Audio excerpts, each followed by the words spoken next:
حج افراد یہ ہے کہ میقات پر پہنچ کر حاجی صرف حج کی نیت کر کے احرام باندھے اور مکہ مکرمہ پر پہنچ کر بیت اللہ کا طواف کرے، صفا مروہ پر دوڑے اور اس کے بعد 10 ذی الحجہ تک احرام نہ کھولے، نہ حجامت بنوائے اور نہ بیوی سے جمع کرے۔ حج قران یہ ہے کہ حاجی میقات سے حج اور عمرہ دونوں کی نیت کر کے احرام باندھے اور مکہ شریف پہنچ کر عمرہ کو پورا کرے، یعنی بیت اللہ کا طواف اور صفا مروہ کی سعی کر کے 10 ذی الحجہ تک احرام کی حالت میں بدستور رہے۔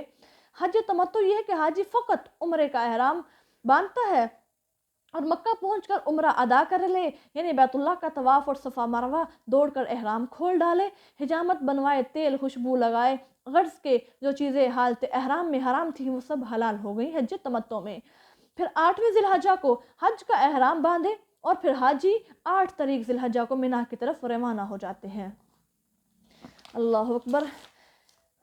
یہ پورے 10 دن ہو گئے۔ یہ حکم ایسے شخص کے لیے ہے جس کے اہل و عیال مسجد حرام کے قرب و جوار میں نہ رہتے ہوں، اور خدا سے ڈرو اور یقین جانو وہ نافرمانوں کو سخت سزا دینے والا ہے۔ الحج اشہر معلومات، حج کے مہینے معلوم ہے، پس جس شخص نے ان مہینوں میں اپنے اوپر حج فرض کر لیا تو وہ ایام حج میں نہ کوئی فحش بات کرے، نہ کوئی گناہ کا کام کرے، اور نہ اسے لڑائی جھگڑے کی اجازت ہے، اور جو نیکی بھی تم کرتے رہو اللہ اسے جانتا ہے، اور زاد سفر ساتھ لے کر چلا کرو، اور بہترین زاد راہ اللہ کا ڈر ہے، اور عقل مندو تم مجھ ہی سے ڈرتے رہو۔ اگر اللہ ذوالجلال سے دعا کر اللہ ہم سب کو حج کی سعادت عطا فرما دے، اللہ بیت اللہ کی زیارت ہمارے مقدر میں لکھ دے۔ اللہ فرماتے ہیں اگر حج تمہارے مقدر میں تم حج کے لیے جا رہے ہو تو پھر تم نے زاد راہ لے کر جانا ہے۔ زاد راہ کیا ہے؟ سب سے بہترین زاد راہ میرا ڈر ہے، تقوی ہے۔ لیس علیکم جناح، اس میں تم پر کوئی گناہ نہیں اگر ایام حج میں اللہ کا فضل یعنی مال و دولت بذریعہ تجارت طلب کرو، پھر جب عرفات سے لوٹو تو مزدلفہ میں مشعر الحرام کے پاس ٹھہر کر اللہ کا ذکر کرو اور اس طرح سے اسے یاد کرو جیسا کہ اس نے تمہیں بتا دیا ہے، اور اس سے پہلے تم لوگ یقیناً بے خبر تھے۔ اب جو مشعر الحرام ہے یہ کیا ہے؟ مشعر الحرام ایک مقام کا نام ہے جو عرفات اور مینا کے درمیان واقع ہے۔ پھر جہاں سے ہو کر لوگ لوٹے، اے قریش تم بھی وہیں سے ہو کر لوٹو اور خدا سے مغفرت طلب کرو، بے شک اللہ معاف کرنے والا بڑا مہربان ہے۔ فَإِذَا قَضَيْتُمْ، پھر جب تم حج کے ارکان پورے کر چکو تو جس طرح اپنے باپ دادوں کو یاد کرتے ہو اس طرح خدا کو بھی مینا میں یاد کرو، بلکہ یہ ذکر اس لیے بھی ہے اس لیے بھی جوش کے ساتھ ہو۔ پھر بعض لوگ کہتے ہیں کہ ہمارے اللہ ہمیں دنیا ہی میں ہمارا سارا کچھ دے دے۔ اللہ ذوالجلال فرماتے ہیں ایسے شخص کے لیے آخرت میں کچھ حصہ نہیں۔ وَمِنْهُمْ مَنْ يَقُولُ رَبَّنَا آتِنَا فِي الدُّنْيَا حَسَنَةً وَفِي الْآخِرَةِ حَسَنَةً وَقِنَا عَذَابَ النَّارِ، اور بعض وہ لوگ جو کہتے ہیں اے ہمارے اللہ ہمیں دنیا میں بھی خوشحالی عطا فرما اور آخرت میں بھی خوشحال رکھنا اور ہم کو دوزخ کے عذاب سے بچا لینا۔ اور پیارے پیغمبر علیہ الصلاۃ فرماتے ہیں کہ سب سے جامع دعا میری یہ ہے کہ میں سب سے زیادہ اپنی نمازوں میں اس دعا کو پڑھا کرتا تھا، تو آپ سب اس دعا کو ضرور اپنائیے کیونکہ اس کے اندر دنیا آخرت کی ساری بلائیاں جمع ہیں، اور یہ اللہ کے نبی صلی اللہ علیہ وسلم کی سب سے جامع دعا ہے۔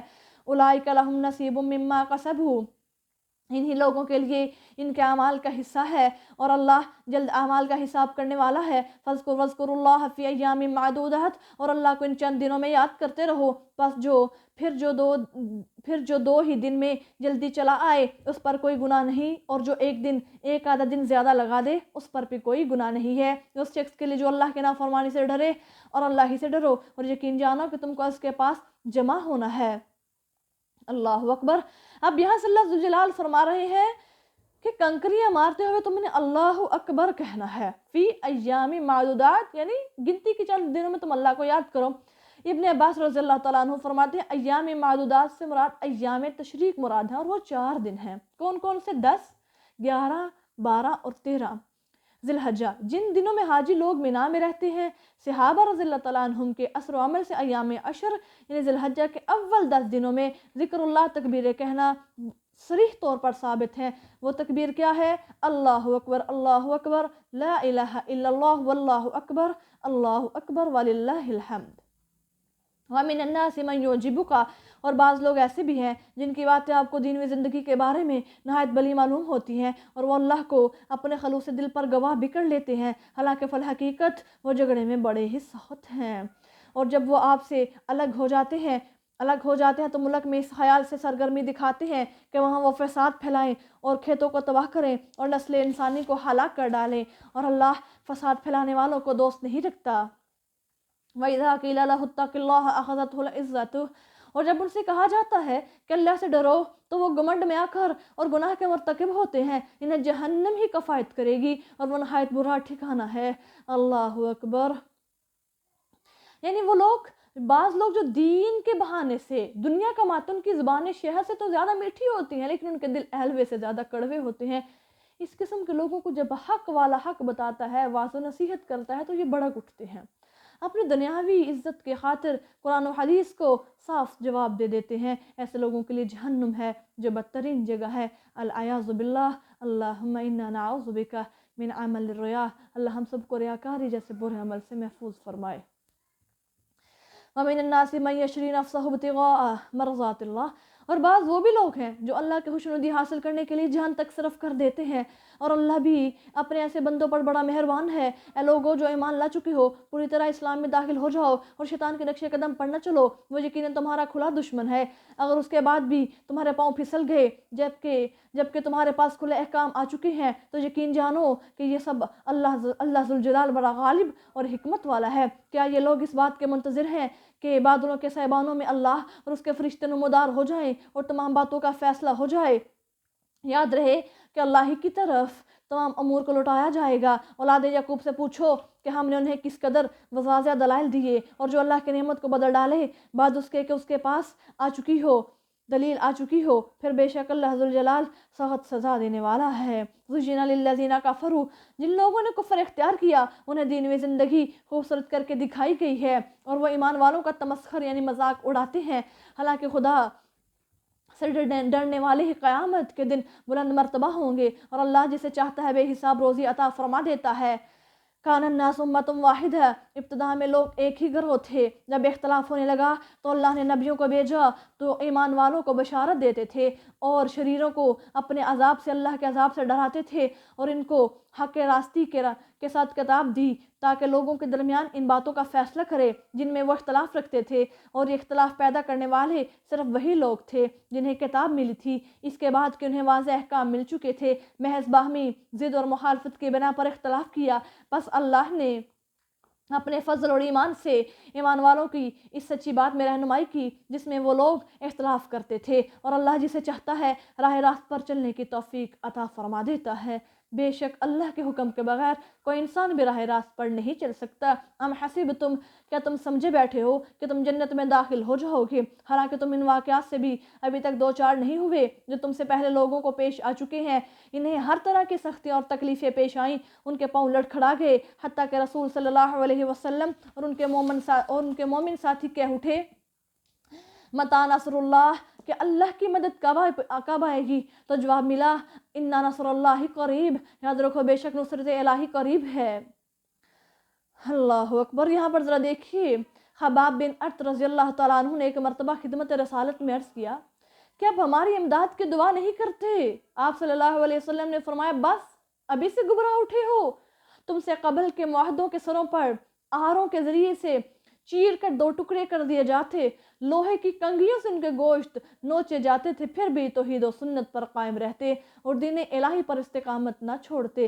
یہ صحیح ہے آزمائی سے پہلے جنت نہیں ملتی، یہ ٹھیک ہے کہ پہلی امتوں کو جو ایزائی پیش آئیں وہ تم کو پیش نہیں آئیں، فقر اور فاقہ، مرض، خوف، کفار سے عاجز، اگر نبی اور امت باتقاض بشریت پریشانی کی حالت میں بول اٹھے، اللہ کی مدد کب آئے گی، کہاں ہے؟ تب فرمایا، گھبراؤ نہیں، ثابت قدم رہو اے ایمان والو، اے میرے عزیزات، اگر آپ کو بھی کہیں پر ایسی مشکلات آ جائیں تو پھر لڑکھڑانا نہیں ہے، ثابت قدم رہنا ہے۔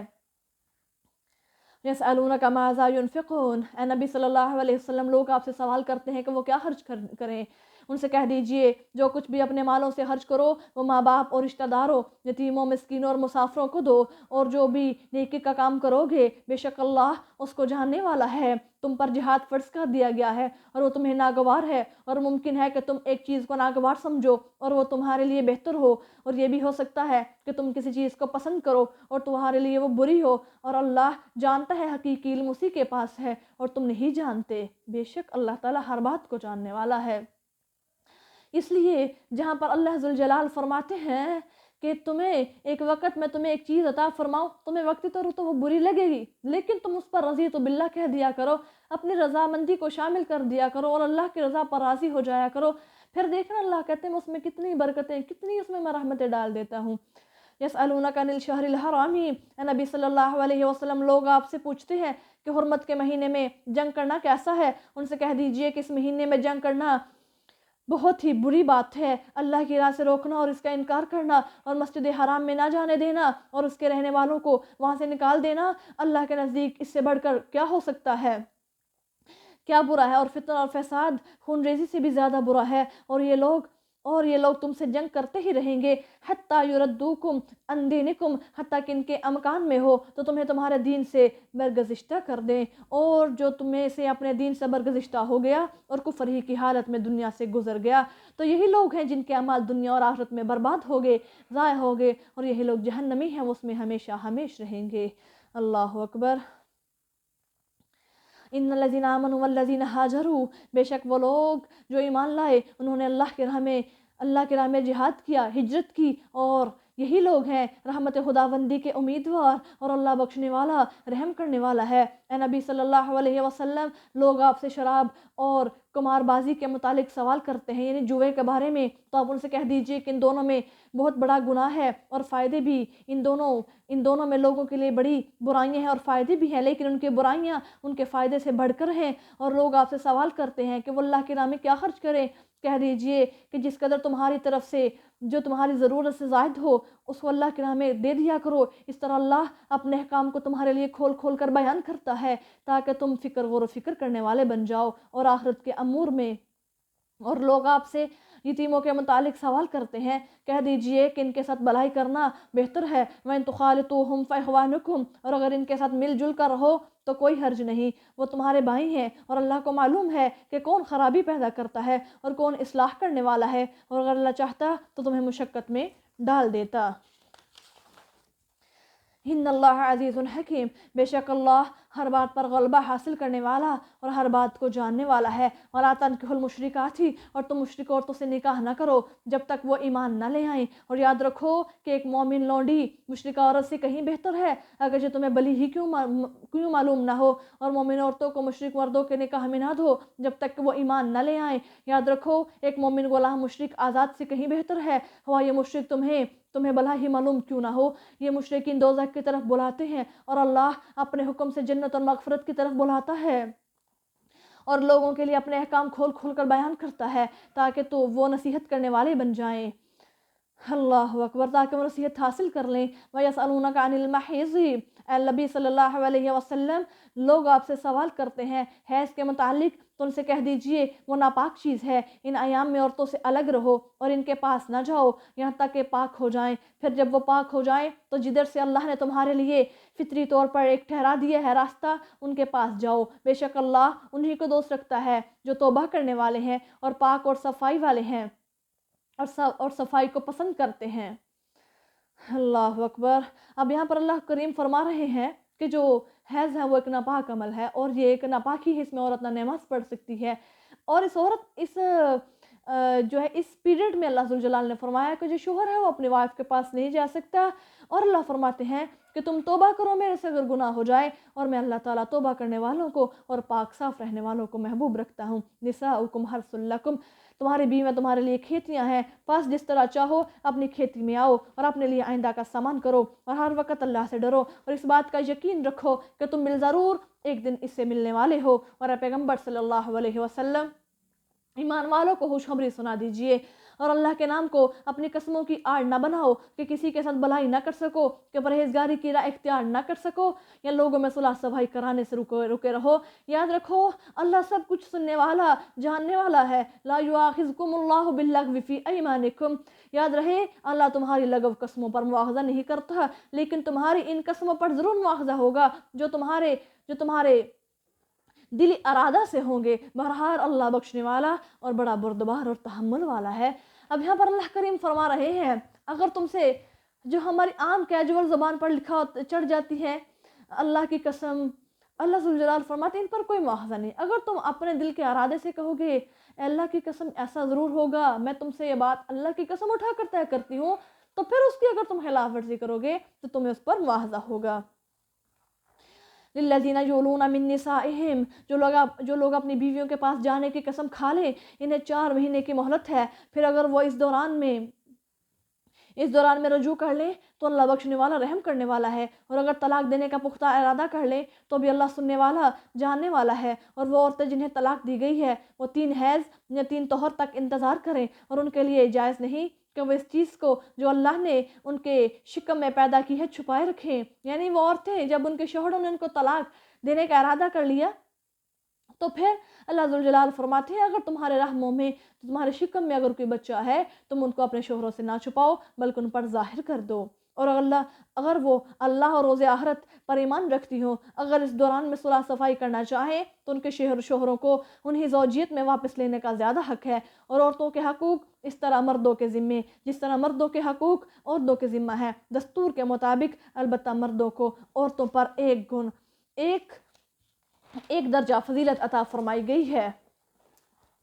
اور اللہ غالب حکمت والا ہے۔ الطلاق مرتان، طلاق 2 مرتبہ ہے، اس کے بعد یا تو متعلقہ کو حسن سلوک سے روک لیا جائے یا اچھے طریقے سے الگ کر دیا جائے، اور تمہارے لیے یہ جائز نہیں کہ جو کچھ تم انہیں دے چکے ہو اس میں سے کچھ واپس لے لو، مگر اس صورت میں جب کہ دونوں کو خوف پیدا ہو جائے کہ وہ اللہ کی حدود قائم نہ کر سکیں گے۔ پس اگر تمہیں ڈر ہو کہ مرد اور عورت اللہ کی مقرر کردہ حدود کو قائم نہ رکھیں گے تو ان پر کوئی گناہ نہیں۔ عورت کچھ دے دلا کر اپنا آپ پیچھے چھڑا لے، یہ اللہ کی حدود ہیں اور ان سے باہر مت جاؤ، اور جو اللہ کی حدود سے تجاوز کرے گا وہی ظالموں میں سے شمار ہو جائے گا۔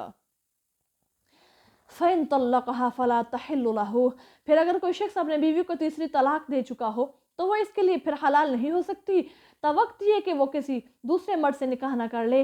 پھر اگر وہ اپنی مرضی سے اس کو طلاق دے تو اب ان پر کوئی گناہ نہیں کہ وہ پھر تعلقات کو وابستہ کر لیں، بشرطیہ کہ انہیں یقین ہو کہ وہ اللہ کے مقرر کردہ حدود قائم رکھ سکیں گے، اور یہ اللہ کی حدود ہیں جنہیں سمجھدار لوگوں کے لیے کھول کر بیان کرتا ہوں میں۔ اب اللہ ذوالجلال فرماتے ہیں ایک جو ہے مرد ہے اس نے اپنی بیوی کو طلاق دے دی، طلاق دینے کے بعد اب اس کا دل کر رہا ہے کہ اپنی بیوی سے دوبارہ رجوع کر لے، تو ایسا جائز نہیں ہے جب تک وہ عورت کسی اور مرد کے نکاح میں نہ جائے اور وہ مرد فوت نہ ہو جائے یا اپنی مرضی سے اس عورت کو طلاق نہ دے دے۔ اور اسلام میں نکاح شگار کو حرام کر دیا گیا ہے۔ اذا طلقتم النساء، اور جب تم عورتوں کو دوسری طلاق دے چکو اور ان کی عدت پوری ہو جائے تو انہیں حسن سلوک سے روک لو یا خوش معاملگی سے علیحدہ کر لو، پھر انہیں تنگ کرنے کے لیے روکے نہ رکھو، یا کہیں ایسا نہ ہو کہ اللہ کے مقرر کردہ حدود سے تجاوز کر جاؤ، اور جو شخص ایسا کرے گا وہ اپنی ہی جان پر ظلم کرے گا۔ اور اللہ کے احکام کو ہنسی مذاق نہ سمجھو، اور اللہ کی عنایتوں کو یاد رکھو جو تم پر ہیں، اور کتاب و حکمت کو جو اس نے تم پر اتاری کہ تمہیں اس کے ذریعے سے نصیحت فرمائے، اور خدا کا خوف ہر وقت پیش نظر رکھو، اور یقین جانو کہ اللہ تمام باتوں کو جانتا ہے۔ وَإِذَا طَلَّقْتُمُ النِّسَاءَ، اور جب تم عورتوں کو طلاق دے چکو اور وہ عدت بھی ختم کر لے تو پھر انہیں اس سے نہ روکو کہ وہ باہمی رضامندی سے مناسب طور پر کسی دوسرے مرد سے نکاح کر لے ان احکام کے ساتھ، اور اللہ تم میں سے ان کو نصیحت کرتا ہے جو اللہ پر اور روز آخرت پر ایمان رکھتے ہیں، یہ تمہارے لیے بہت پاکیزہ اور صفائی کی بات ہے، اور اللہ جانتا ہے اور تم وہ نہیں جانتے۔ وَالْوَالِدَاتُ يُرْضِعْنَ أَوْلَادَهُنَّ حَوْلَيْنِ کَامِلَيْنِ، اور مائیں اپنے بچوں کو پورے 2 سال دودھ پلائیں، یہ مدت اس کے لیے ہے جو پوری مدت دودھ پلانا چاہے، اور باپ پر فرض ہے کہ وہ بچے کی ماں کے کھانے پہننے کا اور متعلقہ ہونے کی حالت میں بھی مناسب انتظام کرے۔ کسی شخص کو بھی اس کی بسطات سے زیادہ تکلیف نہیں دی جاتی، ماں کو اس کے بچے کی وجہ سے اور باپ کو اس کے بچے کی وجہ سے نقصان نہ پہنچایا جائے، اور یہی احکام بچوں کے وارثوں پر بھی عائد ہوتے ہیں۔ پھر اگر باہمی رضامندی اور مشورے سے دونوں قبل از وقت دودھ چھڑانا چاہیں تو اس میں بھی کوئی ان پر گناہ نہیں ہے۔ اگر تم دونوں چاہو اپنی اولاد کو کسی دوسری عورت سے دودھ پلواؤ تو اس میں بھی کوئی گناہ کی نہیں، شرط یہ ہے کہ تم نے جو کچھ دینا کیا تھا وہ خوش معاملگی سے ان کو دے دو، اور اللہ میں ہر حال سے ڈرتے رہو، اور یقین جانو کہ اللہ تمہارے ان اعمال کو جو تم کر رہے ہو خوب دیکھ رہا ہے۔ والذین یتوفون منکم، اور تم میں سے وہ لوگ جو فوت ہو جائیں اور بیویاں چھوڑ جائیں، ان کی بیویوں کو چاہیے کہ وہ 4 ماہ اور 10 دن تک اپنے آپ کو نکاح سے روکے رکھیں۔ پھر جب یہ عدت پوری کر چکے تو تم پر اس کارروائی میں کوئی گناہ نہیں جو وہ جائز طریقے سے نکاح کے لیے کریں، اور اللہ تمہارے اعمال سے پوری طرح باخبر ہے۔ ولا جناح علیکم فیما عرضتم به، اور اس میں تم پر کوئی گناہ نہیں اگر تم عدت کے اندر ایسی عورتوں سے اشارتاً نکاح کا خیال ظاہر کر دو۔ اپنے دل میں قصد نکاح کے پوشیدہ رکھو، اللہ کو معلوم ہے کہ تمہیں ان کا خیال ضرور آئے گا، لیکن مخفی طور پر ان سے کوئی وعدہ نہ لو، ہاں جائز طور پر ان سے کوئی بات کہہ سکتے ہو، اور اس وقت تک عقد نکاح کا قصد نہ کرو جب تک کہ عدت پوری نہ ہو جائے، اور اس بات کو اچھی طرح سمجھتے رہو کہ اللہ کو ان سب باتوں کا علم ہے جو تمہارے دلوں میں ہے، بس اس سے ڈرتے رہو اور یقین جانو کہ اللہ بخشنے والا اور بہت ہی زیادہ تحمل کرنے والا ہے۔ لا جناح علیکم ان طلقتم النساء، تم پر کچھ گناہ نہیں اگر تم عورتوں کو ہاتھ لگانے یا ان کا مہر مقرر کرنے سے پہلے طلاق دے دو، اور انہیں فائدہ پہنچاؤ۔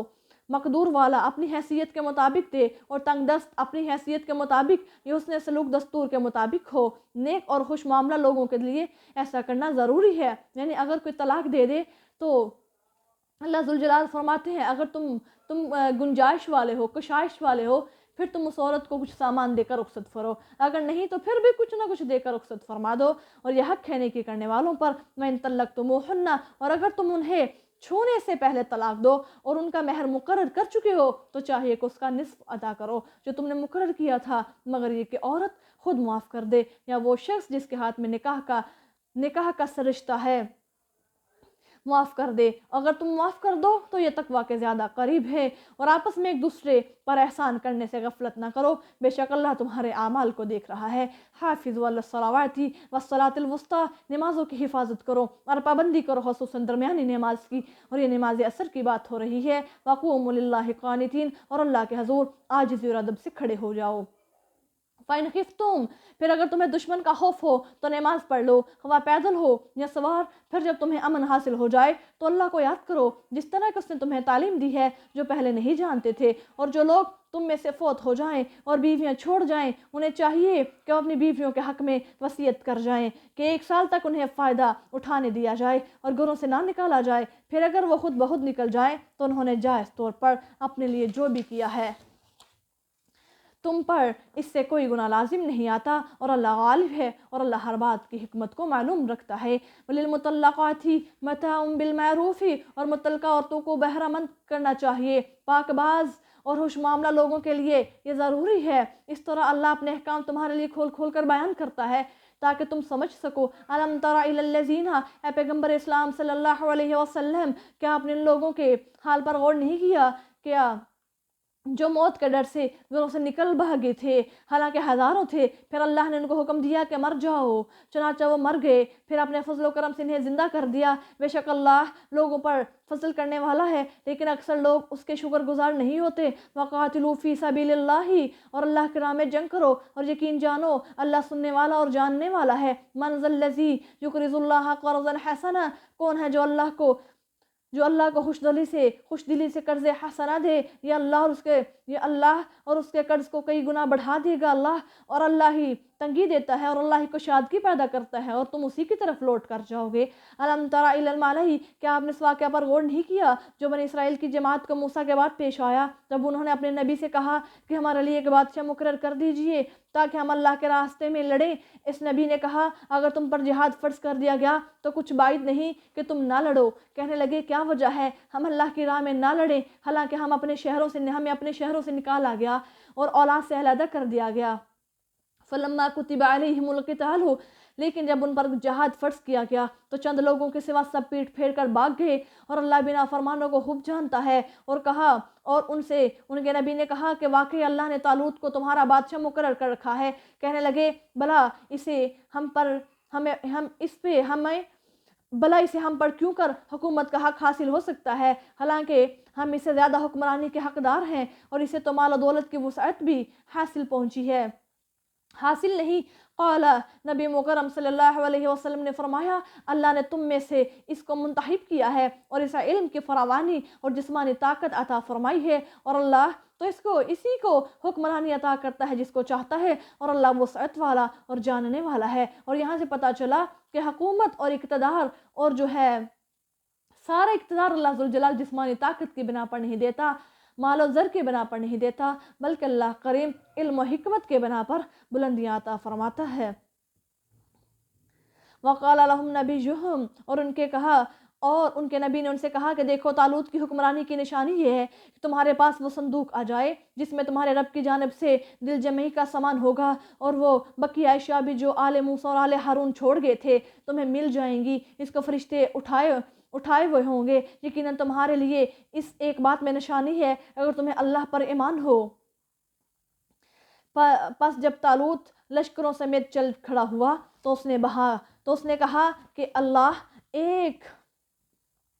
کہ بے شک اللہ ذوالجلال تمہیں آزمائے گا ایک نہر کے ذریعے سے، پس جس کسی نے اس میں سے پانی پیا تو وہ میری جماعت سے نہ ہوگا۔ اب اللہ کریم نے ایک نشانی رکھ دی، کیا فرمایا کہ تم نے اس نہر میں سے پانی نہیں پینا جہاں پر تم نبرد آزما ہونے والے ہو، یعنی دشمن کا تمہارے ساتھ مقابلہ ہونے والا ہے۔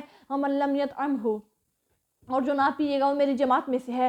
ہاں، اپنے ہاتھ سے چلو بھر پانی پی لینے میں کوئی حرج نہیں ہے۔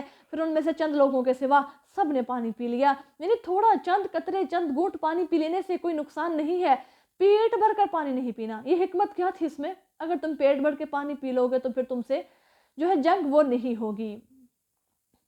اللہ اکبر۔ پھر جب طالوت اور اس کے ایماندار ساتھی نہر کے اس پار ہو گئے تو نافرمانی کرنے والوں نے کہا کہ ہم میں تو جالوت اور اس کے لشکر سے لڑنے کی آج طاقت نہیں ہے۔ وہ لوگ جو قیامت کو اللہ سے ملاقات کرنے کا یقین رکھتے تھے کہنے لگے کہ کتنی ہی چھوٹی جماعتیں ہیں جو حکم الہی سے بڑی بڑی جماعتوں پر غالب آ گئیں، اور اللہ صبر کرنے والوں کے ساتھ ہے۔ وَلَمَّا بَرَزُوا لِجَالُوتَ، اور جب وہ جالوت اور اس کے لشکر کے مقابلے پر آئے تو کہنے لگے کہ ہمارے اللہ ہمیں صبر عطا فرما اور ثابت قدم رکھ اور کافروں پر نصرت عطا فرما۔ پس انہوں نے اللہ کے حکم سے انہیں شکست عطا فرما دی، اور داؤد نے جالوت کو قتل کر دیا، اور اللہ نے داؤد کو حکومت اور حکمت عطا فرمائی، اور جو کچھ اسے چاہا سکھایا۔ اور اگر اللہ انسانوں کے گروہ کے ذریعے دوسرے گروہ کو ہٹاتا نہ رہے تو البتہ زمین میں فساد پھیل جائے، لیکن اللہ کائنات پر فضل کرتا ہے۔ اللہ ذوالجلال فرماتے ہیں اگر زمین پر صرف فسادی پیدا ہو جائیں، اگر میں اپنے عذاب کے ذریعے سے فسادیوں کو زمین سے ختم نہ کروں، ان کا نام و نشان تک نہ مٹا دوں، تو پھر زمین پر سارے کے سارے فساد پھیل جائے اور پھر لوگوں پر کوئی امن اور سکون نہ رہے۔ اس لیے جو زمین پر فساد پھیلاتے ہیں ان کا میں کلا کما ضرور کرتا ہوں۔ تِلْکَ آیاتُ اللہِ نَتْلُوهَا عَلَيْكَ بِالْحَقِّ وَإِنَّكَ لَمِنَ الْمُرْسَلِينَ، یہ اللہ کی آیتیں ہیں جو ہم صحیح آپ کو پڑھ کر سنا رہے ہیں، اور بلا شبہ آپ رسولوں میں سے ہیں۔ صدق اللہ العظیم۔ یہ ہمارا آج کا پارہ ہے، دوسرا پارہ۔ تو آئیے مزید اس کے علم ربی نکات کو ہم دیکھ لیتے ہیں کہ اللہ کریم جو ہے پورے پارے کا ایک جو ہمارے پاس نچوڑ ہے، ایک اتھینٹک جو ہمارے پاس تھیم ریڈی ہوا ہے وہ کیا ہے، اس کے مین پوائنٹس کیا ہیں۔ تو صحابہ کا ٹیسٹ تحویل قبلہ میں ہوا اور ہمارا سنتوں پر عمل سے۔ اب آپ سب نے ان سب پوائنٹس کو ضرور لکھ لینا ہے کیونکہ بہت مین پوائنٹس ہیں اور بڑی سٹرگل سے آپ کے لیے یہ نکالے جاتے ہیں۔ نمبر 2، چھوٹی چھوٹی مشکلوں پر صبر سے ہی ناموری ملتی ہے، یعنی مشکلات آ جائے تو صبر سے کام لینا ہے۔